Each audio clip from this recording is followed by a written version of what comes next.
ku dipimpinan, tak kenal lelah simpang-simpang piku, maju terus maju.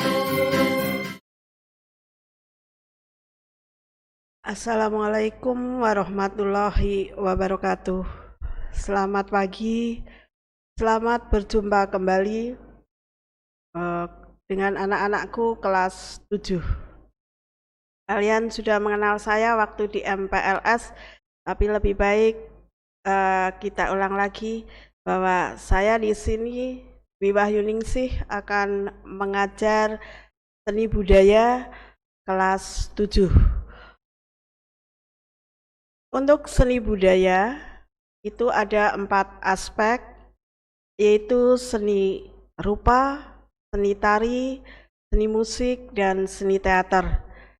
Namun anak-anakku, untuk di sekolahan kita SMP Negeri 1 Adimulyo, kita hanya akan belajar 2 aspek, yaitu seni rupa dan seni tari. Untuk yang pertama, kita belajar seni rupa lebih dulu.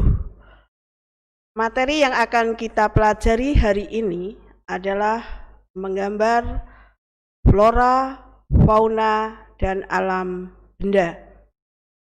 Marilah anak-anakku kita lihat tayangan berikut ini. Baiklah, KD yang pertama untuk seni rupa itu adalah menggambar flora, fauna, dan alam benda.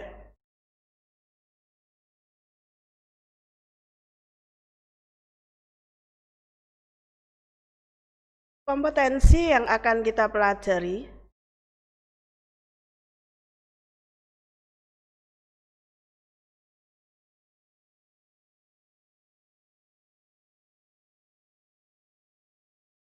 sekali lagi, kompetensi yang akan kita pelajari pada hari ini yaitu nanti anak-anak diharapkan setelah belajar itu bisa 1. Mengidentifikasi unsur-unsur gambar flora, fauna, dan alam benda dengan benar. Kemudian yang kedua, kalian bisa menjelaskan teknik menggambar flora, fauna, dan alam benda dengan benar.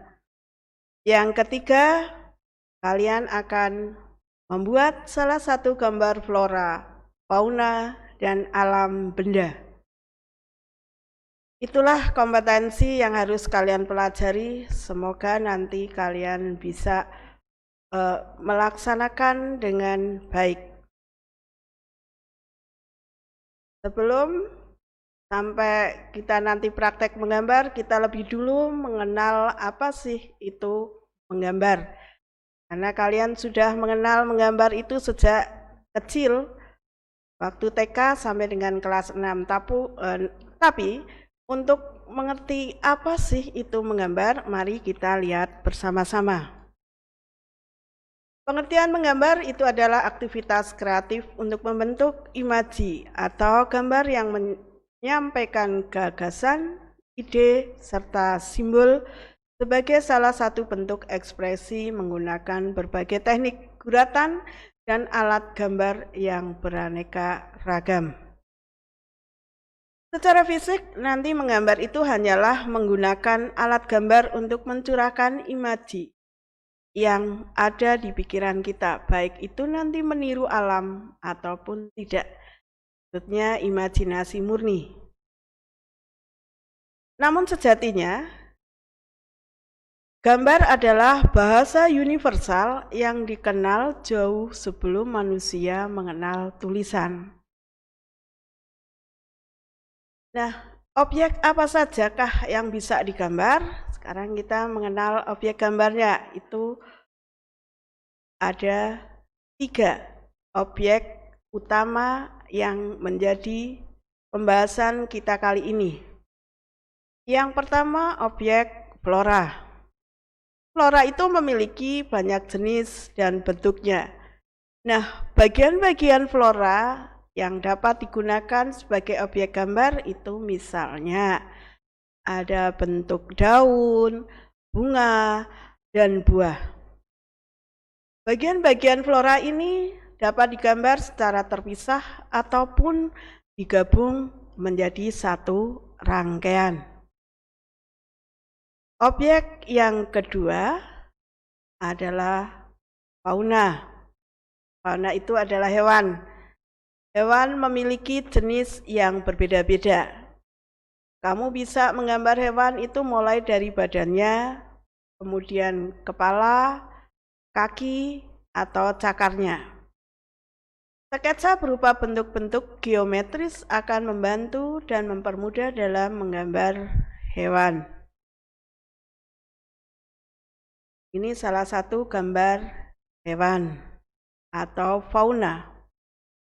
Objek yang ketiga itu adalah alam benda. Menggambar alam benda bisa juga disebut dengan menggambar bentuk. Alam benda itu dibedakan menjadi dua. Ada alam benda buatan manusia dan benda yang sudah terbentuk dari alam. Contoh benda buatan manusia itu ada kendi, piring, mangkuk, gelas, dan beraneka ragam bentuk lainnya. Sedangkan yang alami itu ada batu, batang kayu, air, dan awan. Nah, ini contoh gambar alam benda. Agar gambarnya lebih bagus, kita sekarang mengenal komposisi. Apa sih itu komposisi? Komposisi adalah tata susunan yang menyangkut keseimbangan, irama, kesatuan, dan keselarasan dalam suatu karya seni rupa. Agar gambarnya bagus, maka buat seimbang, menyatu, berirama, dan selaras.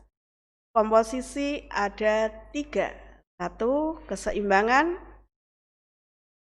2. Kesatuan. Ini gambarnya nanti harus menyatu, tidak terpisah. Kemudian yang ketiga adalah irama. Setelah itu kita akan mengenal teknik menggambar flora, fauna, dan alam benda. Cara atau proses pembuatannya sebagai berikut. Yang pertama, kalau kita mau menggambar dengan objek flora. Menggambar flora itu dapat memberi pemahaman tentang keanekaragaman, keindahan, dan keunikan objek flora yang ada di lingkungan sekitar kita. Seperti tadi yang sudah saya sampaikan bahwa bagian flora yang dapat digambar itu adalah daun, kelopak, bunga, dan buahnya.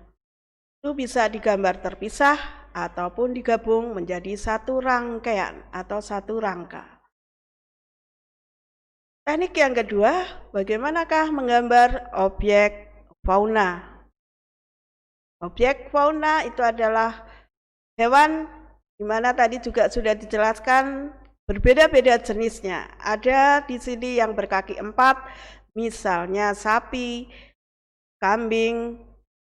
Kemudian yang berkaki 2 itu ada ayam dan bebek. Semuanya bisa digambar dimulai dengan menggambar bagian badan, kepala, kaki, ataupun cakarnya. Untuk itu, agar gambarnya lebih mudah menggambarnya, buatlah bentuk-bentuk geometris. Itu yang akan membantunya. Objek yang ketiga yaitu menggambar alam benda. Nah, di sini ada yang harus kalian perhatikan. Yang pertama itu ada proporsi bentuk benda yang akan digambar. Kemudian ada komposisinya, meletakkan bendanya harus betul. Kemudian ada cahaya yang menyinari objek, gambar dan bentuk bayangan. Yang keempat, penggunaan arsiran atau warna yang akan membentuk kesan 3 dimensi. Terakhir, berilah latar belakang atau background. Untuk menggambar kita perlu alat dan bahan.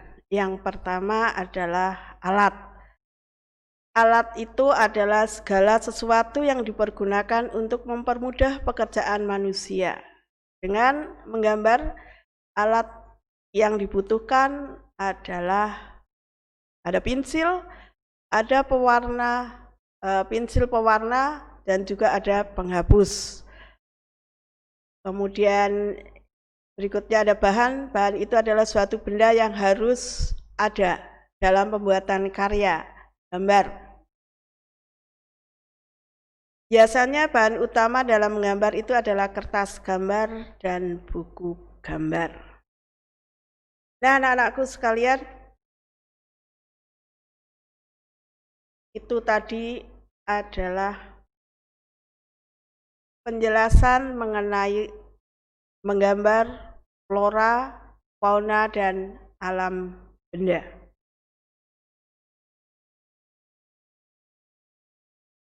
Baiklah anak-anak, kalian sudah mendengarkan penjelasan dari Ibu tentang menggambar flora, fauna, dan alam benda.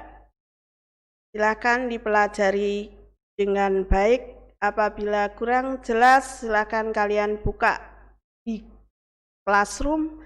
Di situ sudah ada rangkaian materi dan tugas. Silakan tugas dikerjakan dengan baik.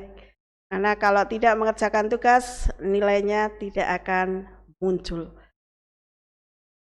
Demikianlah anak-anakku. Apabila ada penyampaian yang kurang berkenan, kurang jelas, Ibu mohon maaf. Tetap semangat untuk belajar, sehat selalu. Akhir kata, wassalamualaikum warahmatullahi wabarakatuh.